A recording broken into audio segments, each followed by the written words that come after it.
Hola, ¿cómo estamos, queridos hermanos, amigos de las iglesias de Santander y de Basauri? Seguimos con nuestro seminario bíblico, seminario teológico en este verano, en este julio de 2025. Estamos hablando de las diferentes creencias, doctrinas que tenemos la iglesia adventista y queremos profundizar un poco más, ¿verdad? Pues para estar más afianzados, más seguros de lo que creemos como iglesia. Así que bueno, vamos a comenzar.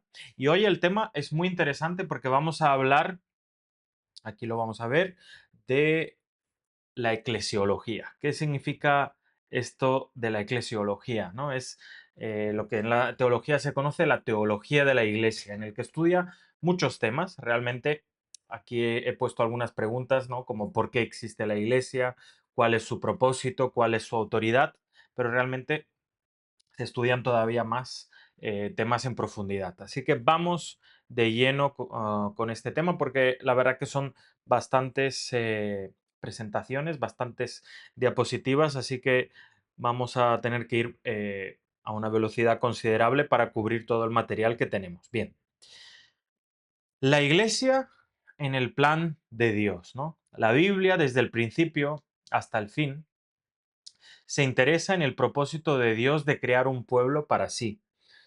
Un pueblo que le responda en fe y obediencia y que sea una fuente de bendición para todas las naciones. Es decir, siempre, sobre todo desde Abraham en adelante, ¿no? Isaac, Jacob y la nación de Israel, Dios tenía un pueblo, quería tener un pueblo para que cumpliera su propósito, ¿no? Entonces, podemos decir que en el Nuevo Testamento, ese propósito que vemos en el Antiguo Testamento se cumple a través de un pueblo escogido, pero esta vez ya no pertenece a una etnia, a una lengua, a una nación concreta, sino este nuevo pueblo escogido de Dios pertenece a, bueno, al mundo, ¿no? Y es el que llamamos la iglesia cristiana. Así que vemos que realmente la pregunta es muy sencilla. ¿Por qué existe la iglesia?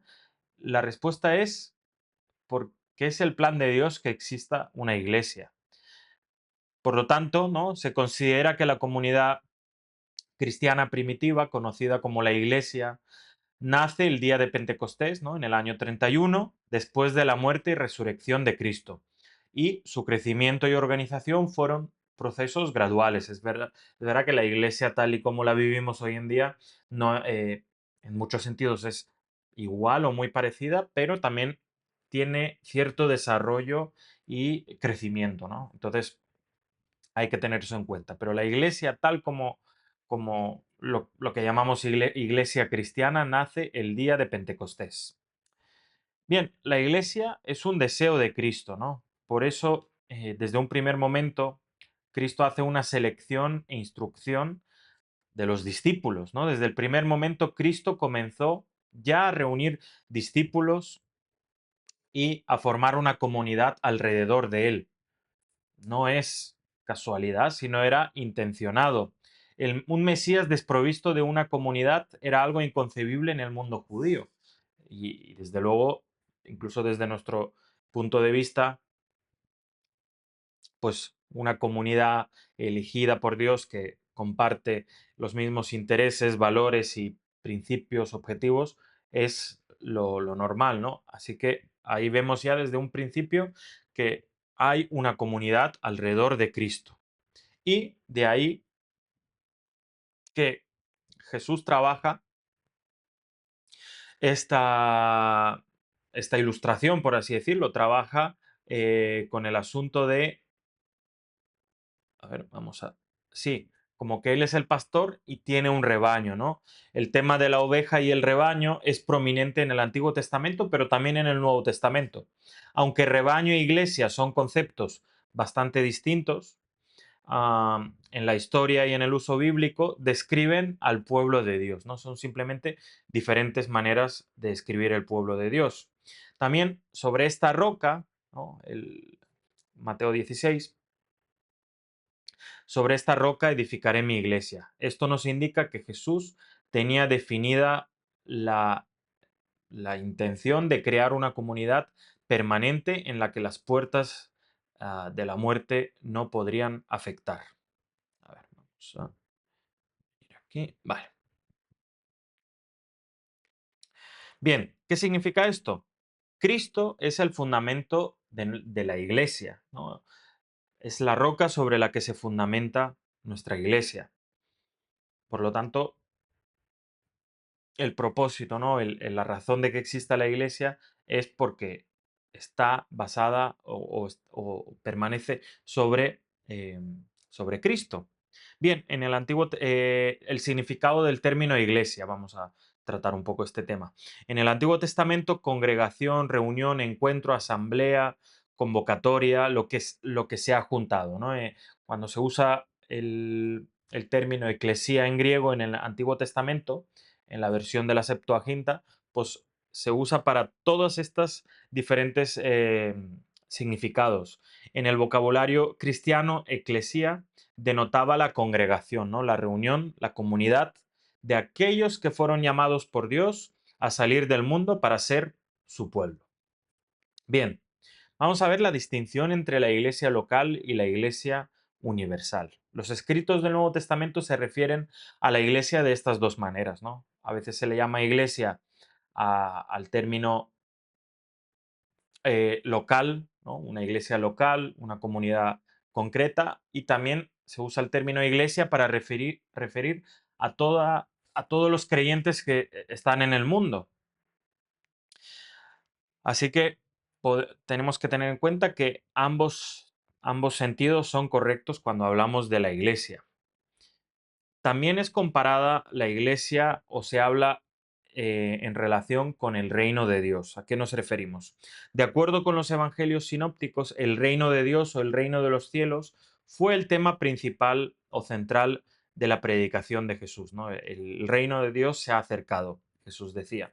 En el Nuevo Testamento, el reino de Dios significa ante todo el gobierno de Dios, su autoridad como rey, y en segundo lugar, el reino sobre el que se ejerce ese gobierno.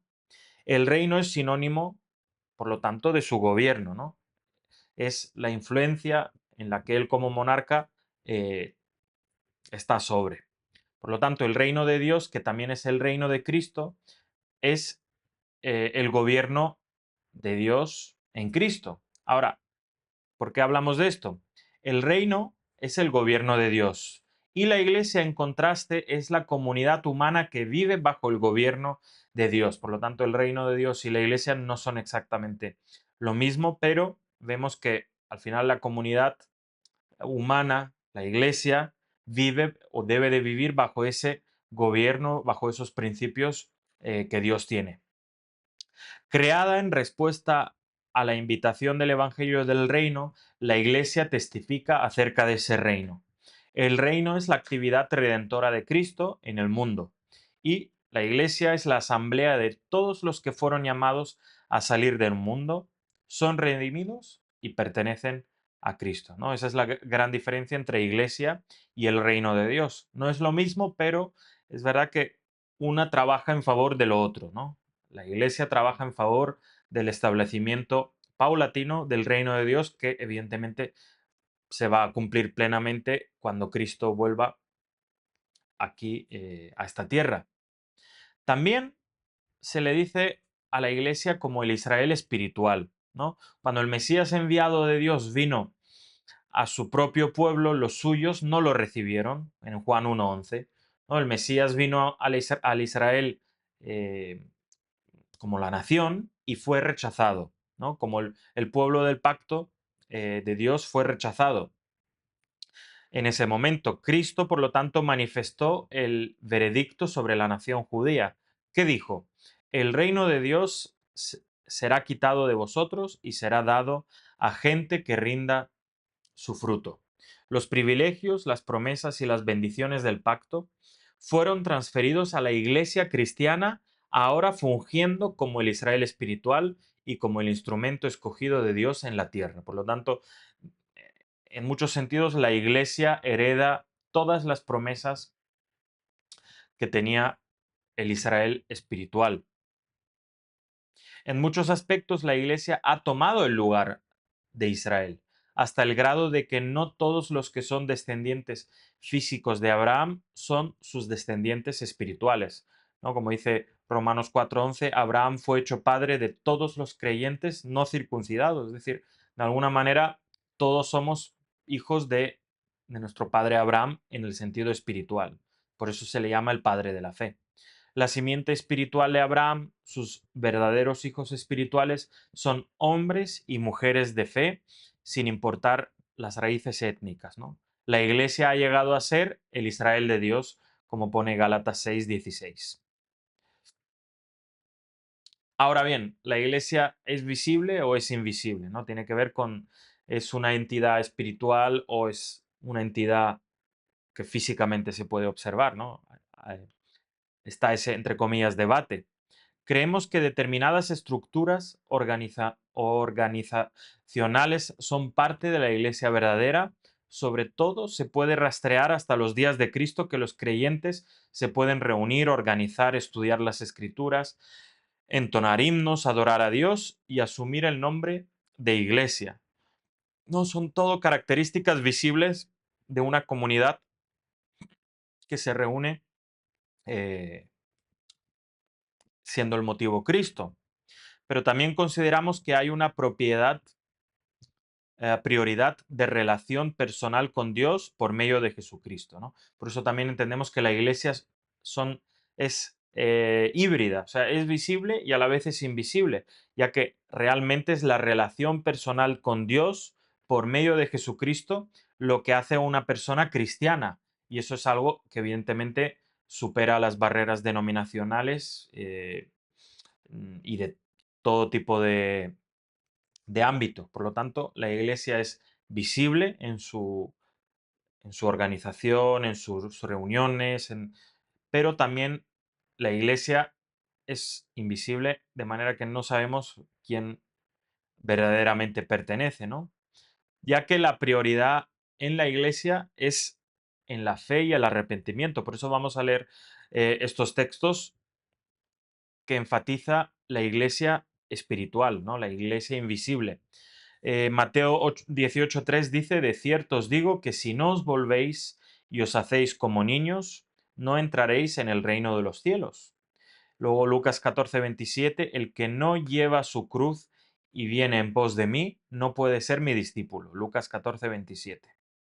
Luego Juan 3:3, el que no naciere de nuevo no puede ver el reino de Dios. Juan 6:47 dice, el que cree en mí tiene vida eterna.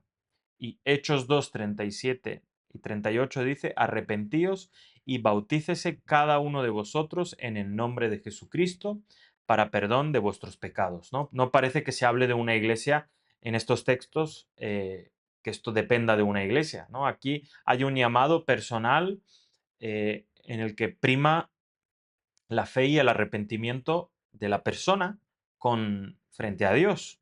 Entonces, por eso el ámbito personal de la iglesia realmente es el que hay que enfatizar siempre, sobre todo en cuanto a la salvación que es personal. Pero también la iglesia entendemos que es corporal y visible. Y una cosa no quita la otra, porque hemos leído unos textos que enfatizan la relación y la salvación personal, pero ahora también hay muchos textos que también le dan una relevancia a la iglesia visible, corporal, ¿no? Incluso así comienza la historia en el libro de los Hechos, ¿no? Que unas 3.000 personas recibieron la palabra de Pedro, fueron bautizados y se añadieron aquel día a los 120 que se habían reunido en el aposento alto. En los días subsiguientes otros fueron añadidos, haciendo que este grupo básico, que Lucas llama toda la iglesia, ¿verdad? Ahí en Hechos 5:11, creciera hasta tener unas 5.000 personas en cuestión de días. Resulta evidente que estos primeros creyentes cristianos actuaban como una comunidad corporativa y visible, ¿no? Se podía ver dónde estaban, no era solo un grupo de personas que se habían o arrepentido o creído en Cristo, sino también se habían agrupado de manera visible. Entonces, eh, la mejor manera de un creyente es tener un equilibrio sano entre eh, su relación personal con Dios y una, su relación comunitaria, ¿no? Su fe comunitaria con los demás cristianos. Y esto lo vemos, por ejemplo, en Hechos 2:42, perseveraban en la doctrina de los apóstoles, tenían comunión unos con otros, observaban la ordenanza de los bautismos y la de la Santa Cena, se juntaban para orar, adoraban juntos y daban de sus recursos para ayudar a los necesitados, ¿no? Estas indudablemente son las características de una iglesia visible y aunque pueda ser algo imprecisas, también lo son de una iglesia local organizada, ¿no?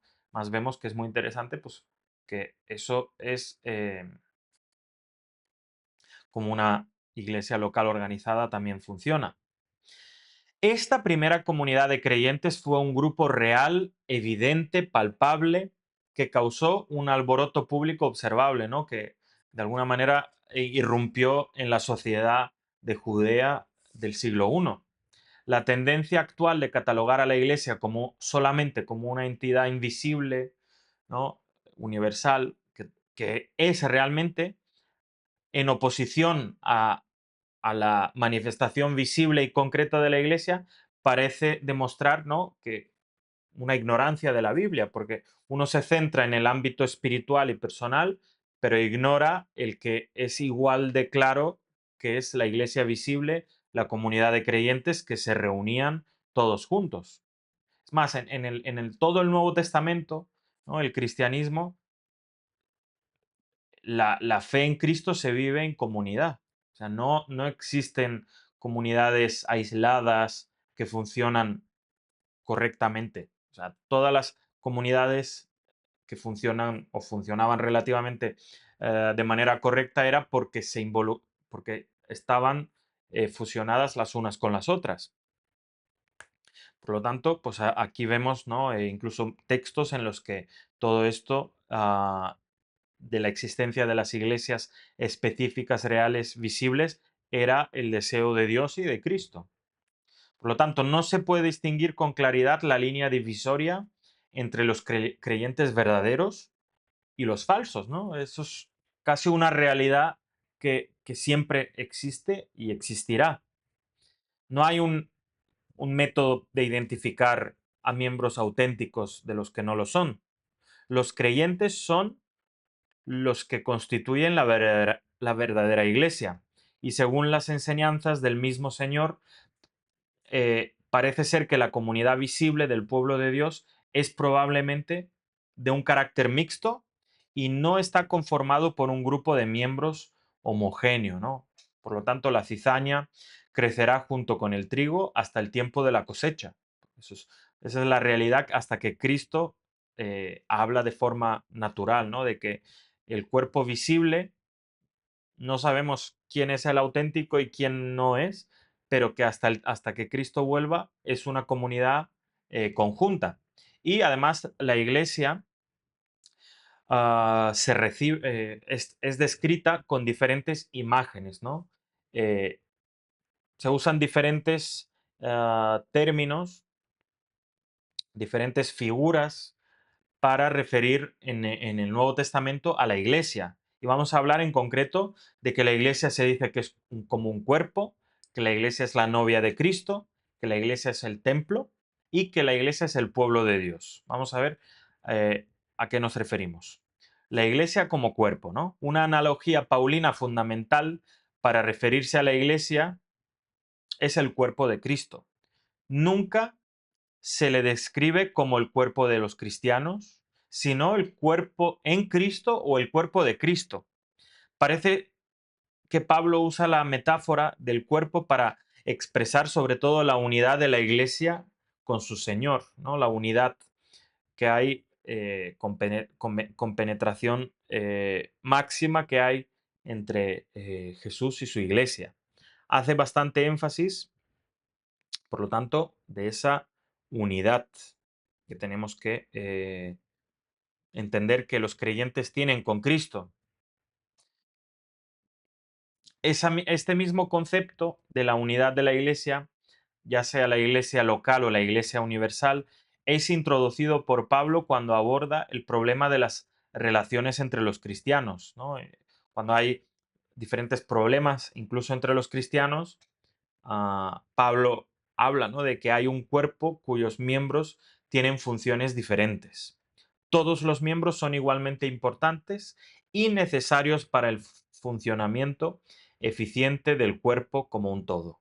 Cristo, y siempre Cristo como cabeza de la iglesia. Cristo no es el cuerpo, es la cabeza. Entonces, aunque hay una unidad eh, máxima entre el cuerpo y la cabeza, también hay una distinción clara de que el cuerpo no es la cabeza y viceversa. La cabeza no es el cuerpo. Pero pues se habla de ese funcionamiento que debe de haber en un cuerpo, ¿no?, en el que todos los órganos funcionan de una manera eh, conjunta, armoniosa, y la cabeza es la que lidera el cuerpo, ¿no?, y le dice a dónde ir. Esa es la primera imagen que se usa fundamentalmente en el Nuevo Testamento para hablar de iglesia. Pero luego también se refiere a la iglesia como la novia de Cristo, eh, que también tiene que ver con la unidad que debe de haber entre los creyentes y Cristo, ¿no? Particularmente como la imagen que debe de haber entre un esposo y una esposa, ¿no? En un matrimonio monógamo, evidentemente.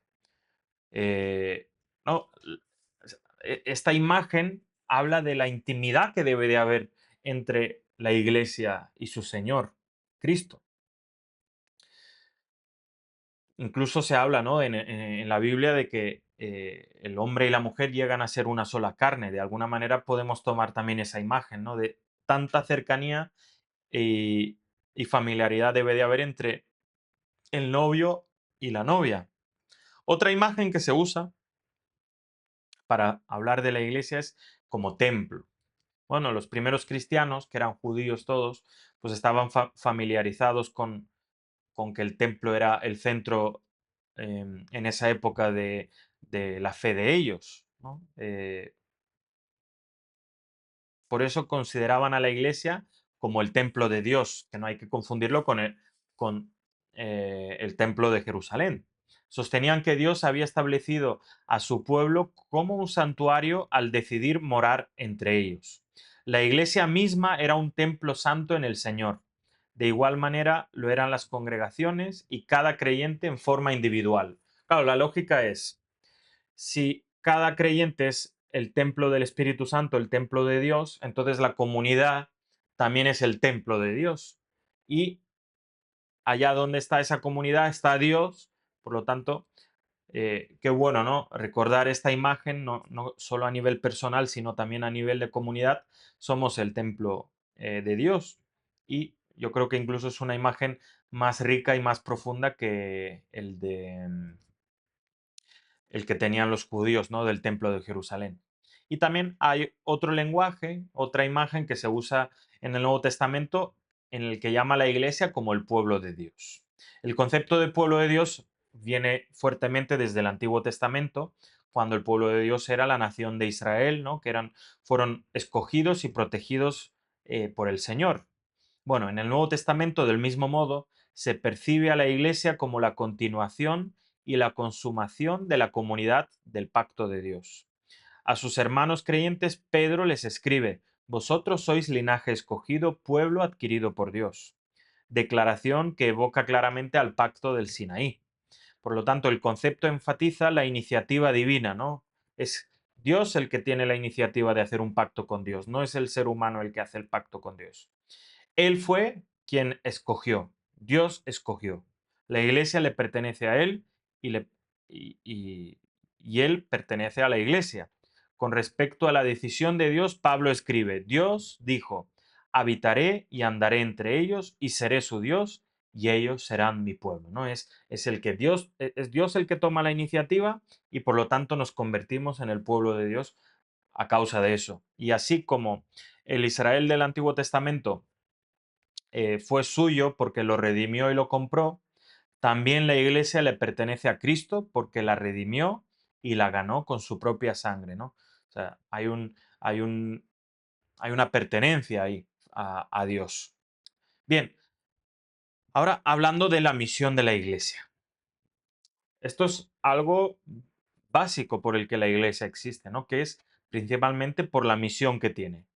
Se le llamó a la existencia para cumplir el propósito de Dios, es decir, continuar la obra del Señor en el mundo, hacer lo que Él haría si todavía estuviera aquí, ¿no? Por lo tanto, la iglesia existe porque tiene una misión que cumplir. En toda la Biblia, Dios es alguien que envía a sus mensajeros, es un Dios de misión, ¿no? El Hijo eh, ya desde el principio envió a los 12 y más tarde a los 70 con un mensaje referente al reino de Dios. Y a este mandato Cristo le agregó la gran comisión registrada en Mateo 28, 19 y 20, ¿no? Id a todas las naciones, haciendo discípulos, bautizándolos en el nombre del Padre, del Hijo y del Espíritu Santo, enseñándoles. Bien, desde el principio la misión y la iglesia están unidos. No existe iglesia si no cumple con su misión, que es la comisión, la gran comisión. Bien, haced discípulos a todas las naciones, ¿no? Evidentemente, la principal tarea de la iglesia siempre ha sido llevar el Evangelio de Jesucristo a todo el mundo, ¿no? Es su misión y un mensaje concreto. El llamamiento a la evangelización surge del mandato de Jesús a su iglesia. Y dentro de ese gran llamado, de esa gran misión, hablamos de que uno de los principales objetivos es la instrucción de los creyentes. ¿Qué significa eso? La edificación de los creyentes es esa otra misión o función de la iglesia, ¿no? Enseñar, instruir qué es lo correcto, qué es lo falso. Dios explica Dios, explica Pablo, disculpad, le puso en la iglesia apóstoles, profetas, evangelistas, pastores, a fin de perfeccionar a los santos para la obra del ministerio, para la edificación del cuerpo de Cristo, hasta que todos lleguemos a la unidad de la fe y del conocimiento del Hijo de Dios, a un varón perfecto a la medida de la estatura de la plenitud de Cristo. Es decir, la instrucción, el hablar de las enseñanzas, las doctrinas, qué es lo bueno, qué es lo malo, qué es lo que la Biblia dice sobre los diferentes temas, es una de las funciones básicas de toda iglesia. Bien, en la iglesia primitiva la tarea de enseñar requería que la verdad y los deberes del Evangelio fueran expresados y observados con una gran determinación. La instrucción se realizaba públicamente en el templo y en los hogares, entre los judíos y en las reuniones de los creyentes. Adoctrinar los miembros de la iglesia a fin de explicar más exactamente el camino de Dios, ¿no? Esta es una de las misiones, de la misión básica de toda iglesia, que es instruir, adoctrinar, enseñar, ¿no? Más exactamente el camino de Dios. Enseñar a los creyentes el proceder en Cristo, ¿no? Como dice 1 Corintios 4, y ayudarles a permanecer firmes frente a las herejías, ¿no? Preparar también a los miembros frente a herejías y maestros falsos. También algo principal que tiene la iglesia, ¿no? Como misión es el cuidado de los necesitados. Mientras la iglesia primitiva asumió la responsabilidad de atender a los necesitados y a los que sufren, ¿no? Mientras predicaba, también comenzó a atender a todos los que necesitaban de algo y los que sufrían, ¿no? Jesús era reconocido por su ministerio de sanidad que ejercía. Él esperaba que sus discípulos siguieran sus pasos y afirmó con toda claridad que los actos de amor realizados en su nombre distinguirían a los verdaderos creyentes de los que hacían una profesión de fe vacía, ¿no? Una de las maneras de ver cuando alguien vive la religión de Cristo es si em, como un acto de amor sirve a, a los que lo rodean, ¿no? Los apóstoles enfatizaron la importancia del cristianismo práctico. Bien, otra de las otro aspecto de la misión de la iglesia es eh, la palabra, ¿no? La palabra escrita. ¿A qué nos referimos al hablar de esto? La naturaleza esencial de la proclamación apostólica se expresa en dos conceptos utilizados en el Nuevo Testamento, que es kerusein, que significa proclamar como un heraldo, y evangelizein, que es dar buenas nuevas.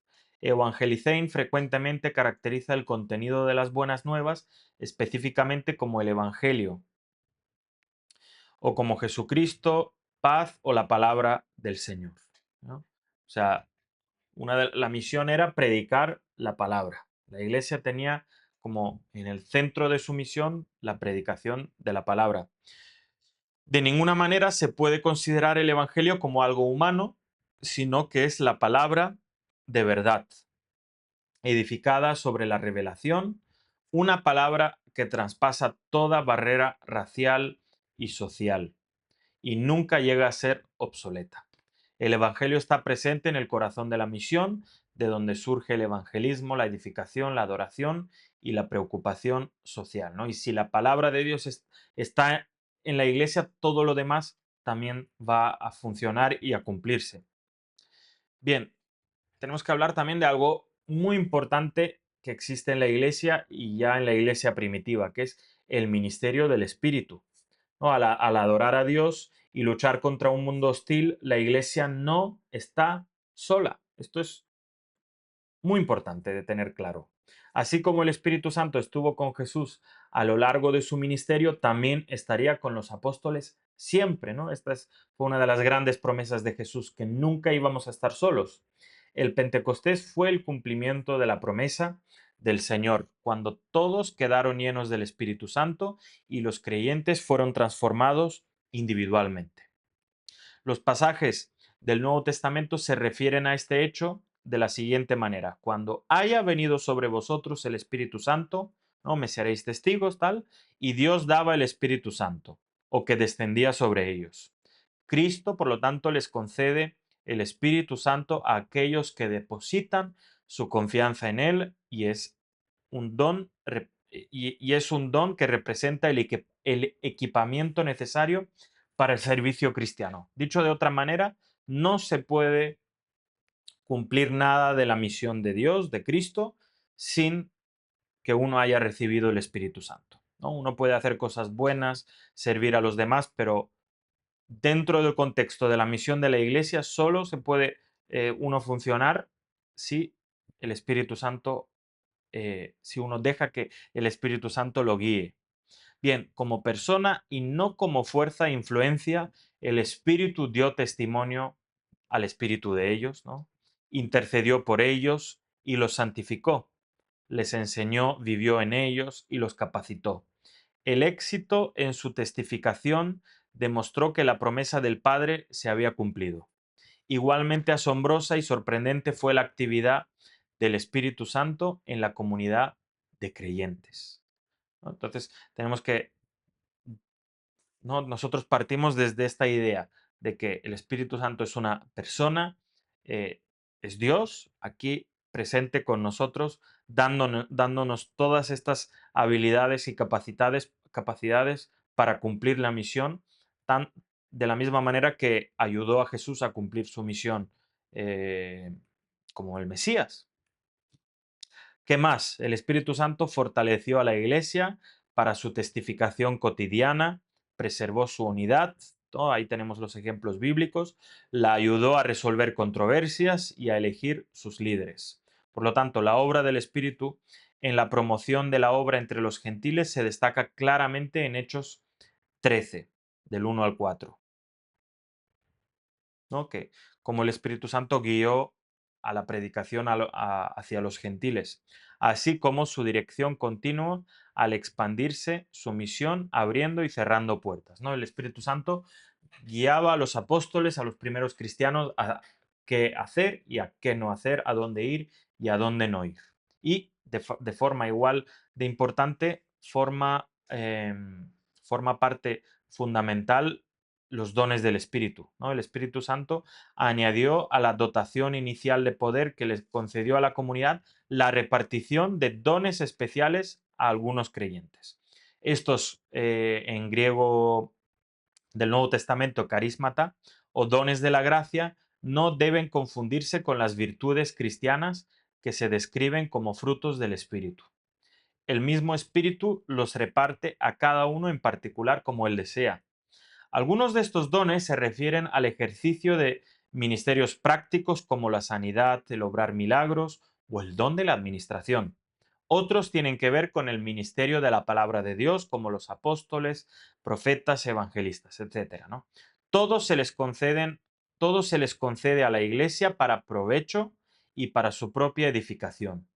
Su propósito es fortalecer la fe de los creyentes y capacitarlos para llevar a cabo su ministerio entre los creyentes y entre los incrédulos, ¿no? Los dones son dados para que la iglesia crezca y para que también pueda cumplir su misión cada creyente individualmente. Bien, vamos a hablar ahora del gobierno de la iglesia, ¿no? Cómo la iglesia se ha de gobernar. Y si esto es el propósito de Dios, vamos a verlo. Jesús tenía la intención de crear una comunidad visible, esto creo que lo tenemos claro, y les impartió a los seguidores algunas instrucciones formales acerca de la nueva organización, ¿no? Les dio ciertas instrucciones claras de cómo tenían que organizarse. Muy pronto después de su ascensión aparece un cuerpo bien definido de discípulos dirigido por los apóstoles con un sentido claro de misión y mostrando firmes indicios de crecimiento, ¿no? O sea, eh, cumplían su misión y encima crecían al cumplir esa misión. Y luego surgen los apóstoles como líderes y maestros de la comunidad, luego se unen también los diáconos, que tenían otras funciones, pero también eran funciones de liderazgo. Bien, enviados por el Espíritu Santo, la misión de Pablo y de Bernabé llevó a la fundación de un gran número de otras iglesias, ¿no? La iglesia empieza a crecer, se empiezan a fundar iglesias locales en todo Asia Menor, Grecia, incluso ya en la península itálica, bien, en muchos lugares del Imperio Romano ya de esa época. Y cada una de las cuales recibió ayuda de ancianos asignados, ¿no? Para que eran elegidos de alguna manera, tanto por los creyentes locales como por Bernabé y Pablo. ¿Y eh, qué hacían esos ancianos, ¿no? Esa pequeña organización que tenía ya en ese momento la iglesia? Bueno, pues dirigir la iglesia, velar sobre la iglesia.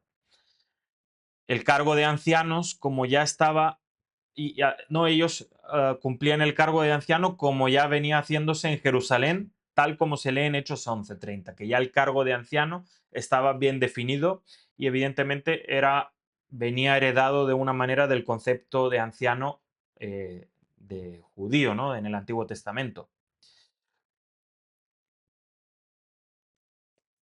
Bien, al mismo tiempo que los apóstoles ejercían lo que podría decirse un ministerio general o global, ¿no? Los apóstoles tenían que ir abriendo misión, parece que los diáconos y ancianos llevaban a cabo también una misión en el ámbito local, ¿no? Los apóstoles tenían que ir a conquistar el mundo y los diáconos y los ancianos cumplían una función local de mantener a la iglesia unida en palabra, en doctrina, en fe, en comunidad, en hermandad, ¿no? En todos los sentidos.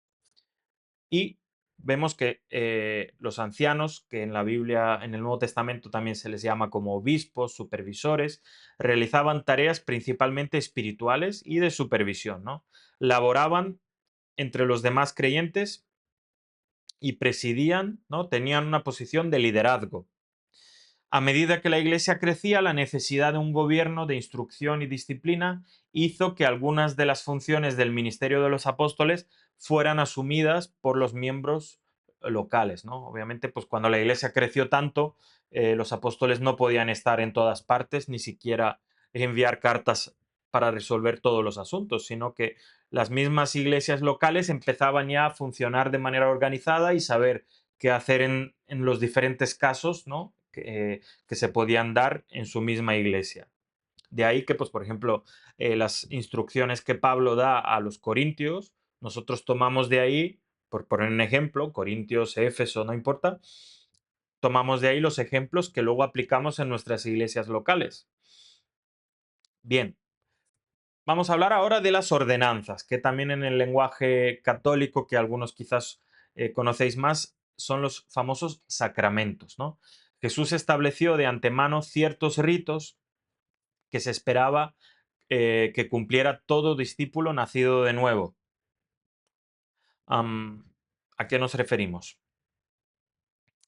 Bien, hay dos grandes ordenanzas que se tenían que cumplir por mandato de Jesús, que es el primero, evidentemente, es el del bautismo y luego el segundo es el de la Santa Cena.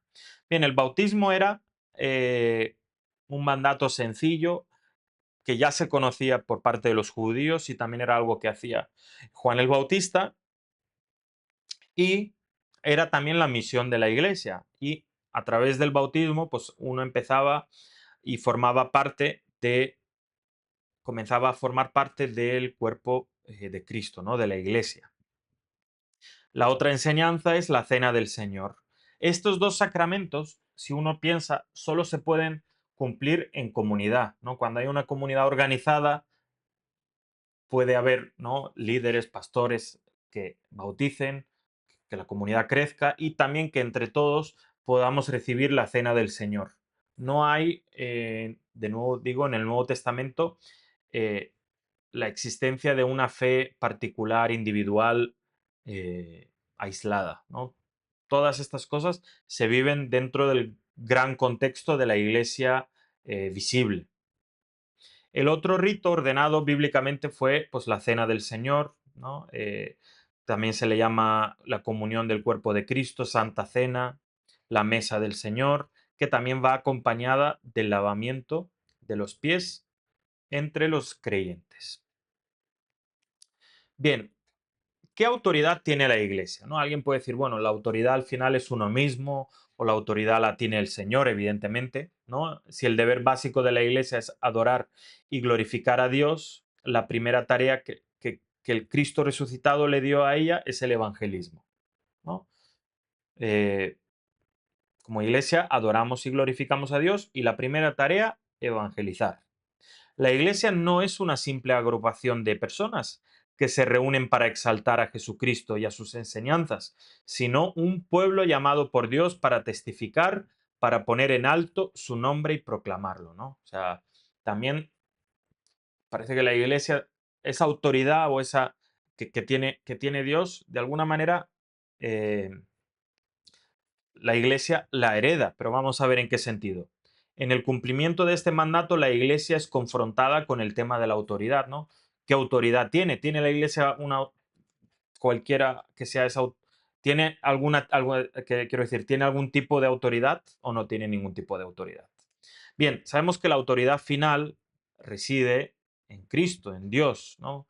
Como Cristo como creador, redentor, sustentador, etcétera, etcétera. Él es la fuente final, el fundamento de la autoridad de la iglesia, ¿no? Es el, pero a su vez eligió a un puñado de apóstoles para que por su palabra y testimonio se proclamen e interpreten, interpretaran finalmente después de su muerte. No eran simples testigos de Cristo, sino también estaban comisionados y autorizados con autoridad por parte de Él. O sea, esos discípulos apóstoles tenían autoridad de parte de Dios. Eran las voces humanas de mayor autoridad entre las iglesias. Por lo tanto, la iglesia tiene una autoridad apostólica, podemos decir. Los apóstoles tenían, o sea, los apóstoles tenían una autoridad que Pablo, pues muchas veces habla de eso, ¿no? De que si no se le hace caso a Pablo es como si se ignorara la palabra de Jesús mismo. ¿Y cómo podemos decir que la iglesia tiene una autoridad apostólica que a su vez viene dada por Dios, por Cristo? ¿No? Pablo dijo, por palabra o por carta. O sea, ¿cómo esa autoridad o esa palabra que tenía autoridad que tenían los apóstoles, que tenía Jesús, que venía de Dios, todo eso, ¿no? Esa cadena de autoridad, ¿cómo, cómo la iglesia podía ejercerla? Pues ya sea únicamente eh, guardando, ¿no? Haciendo caso a a los mandamientos o a los mandatos que les llegara por palabra o por carta. Bien, hoy en día es imposible que por palabra humana nos vengan las palabras de los apóstoles. Por lo tanto, la única manera de nosotros cumplir, ay, disculpad que la tengo aquí, la única manera nosotros de cumplir la autoridad apostólica es viéndola, ¿no? En la Biblia. Por lo tanto, la autoridad de la iglesia, por toda esa cadena, ¿no? Dios, Jesús, Jesús apóstoles, apóstoles, eh, la palabra que ellos tenían, pues la única manera que nosotros tenemos, ¿no? De, de saber qué ellos decían y cuál es la autoridad que el Señor les había conferido es mediante la palabra de Dios, ¿no? Y al final, curioso que cuando a la palabra de Dios se obedece y se hace caso, la iglesia se edifica, ¿no? Por lo tanto, pues esa autoridad, como vamos a ver ahora, está en las escrituras, ¿no? El Nuevo Testamento halló su lugar y función al lado de los escritos del Antiguo Testamento, ¿no? Están en igualdad. Que por cierto, el Antiguo Testamento había sido el fundamento del mensaje de Jesús. Dios seguía siendo la fuente y el fundamento de la autoridad, puesto puesto que las escrituras, tanto el antiguo como el nuevo, no son simples testimonios de la revelación, sino son la revelación misma, ¿no? Ahí radica la autoridad de las escrituras, puesto que el único Cristo con autoridad que conocen los cristianos es el Cristo de la Biblia, ¿no? Por lo tanto, ¿por qué la iglesia tiene autoridad? Porque le viene dada de Cristo a través de los apóstoles. ¿Y cómo la tenemos hoy en día de alguna manera en físico? Pues es a través de la palabra escrita, que es la misma revelación de Dios, de Cristo que tenemos hoy en día. Por lo tanto, la iglesia local, cuando cumple todo esto, tiene una autoridad,